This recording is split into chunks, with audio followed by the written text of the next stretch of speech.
Good morning. Welcome to Be Set Free. I'm Jen. I wanted to talk to you today about a difficult topic. I want to be sure your kids aren't around, so please either stick on your headphones or make sure you're in a separate room from them.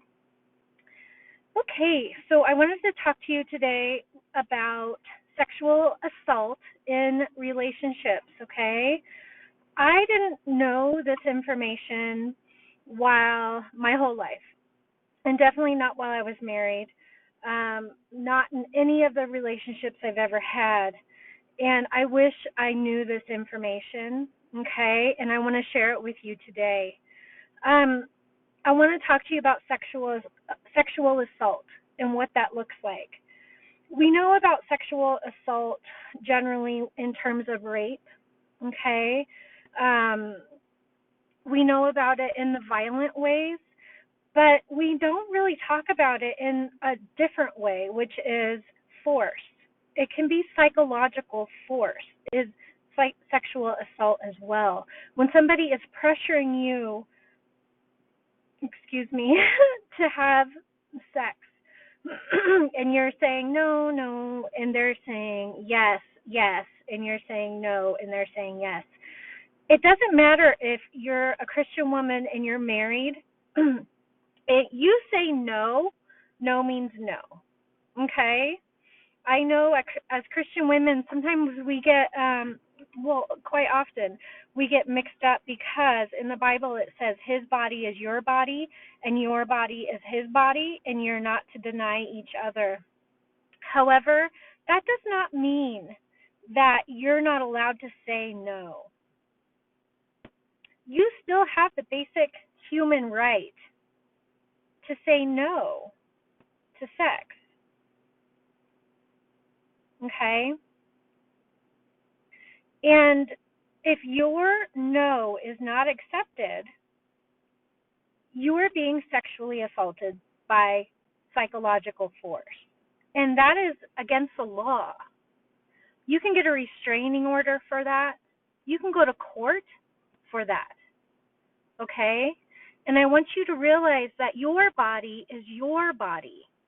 God created you separate, an individual, unique, and you belong to you, okay? Yes, you belong to God. Yes, maybe you're in a covenant relationship with your husband. Yes, but you are still allowed to say no to sex, and he is supposed to respect you and accept the no. And quite often, we know as women, if our husbands will accept the no, then we will trust them more and be more open to them, right? But when we're in a relationship with an abuser, the rules are different. And because they're not healthy, right? The Bible talks a lot about not allowing people to abuse you, okay? It doesn't say allow your husband to abuse you, but nobody else. Nobody's allowed to abuse you, okay? You don't cast your pearls before swine. If somebody is mentally hurting you and abusing you and physically hurting you and abusing you and they're your husband, you're allowed to get away from them, okay? And I want you to understand that you have a right to say no. And if your boyfriend, if your girlfriend, if your husband, if your wife pushes you and does not let it die, does not let it go, and makes you feel bad for not having sex with them and will not accept your no, that is called sexual assault. You are allowed to say no. All right? So this is the point of my message. I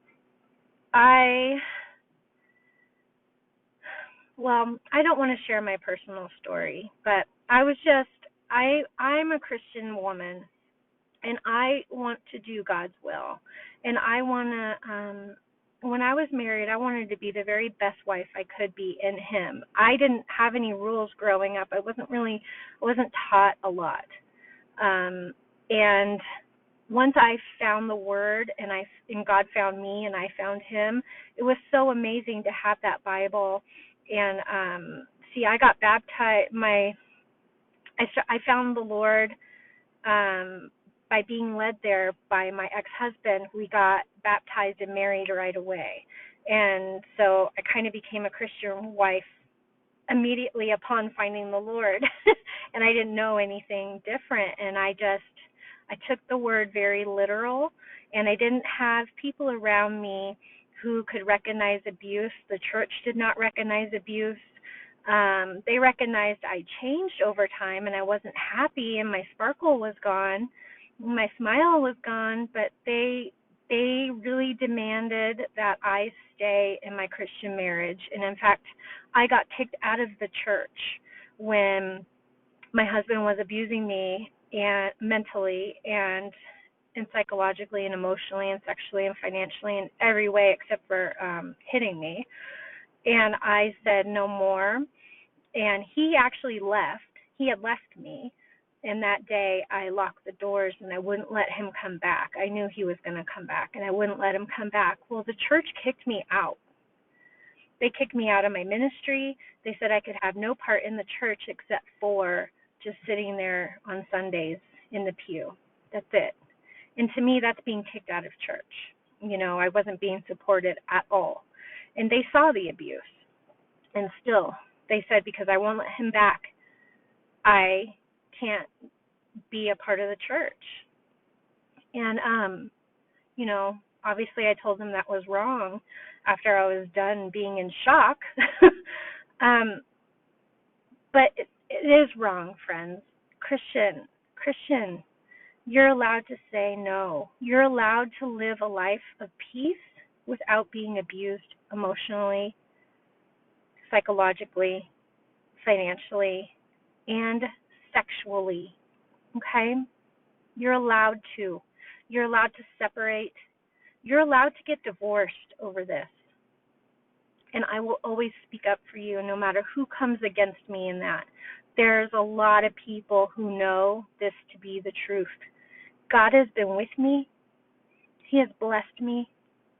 He has never left me. I'm a Holy Spirit-filled woman of God. And I am telling you that it's okay to say no. And that if, like I said already, if your no is not accepted and you are pushed and harassed, that's called sexual assault by force. Okay. So anyways, feel free to reach out to me at besetfreefromabuse@gmail.com. Thank you for listening to this very, very important message. I just want you to remember that you matter, okay? Okay? You're not a sexual object. You're a human. And you were created. You were created by God for a special purpose. Okay? And this isn't part of His will. He wants you to be separate from this abuse. Okay? So anyways, leave a comment. Reach out to me. Pray about what I said. And I'm here for you. Okay? Have a good day.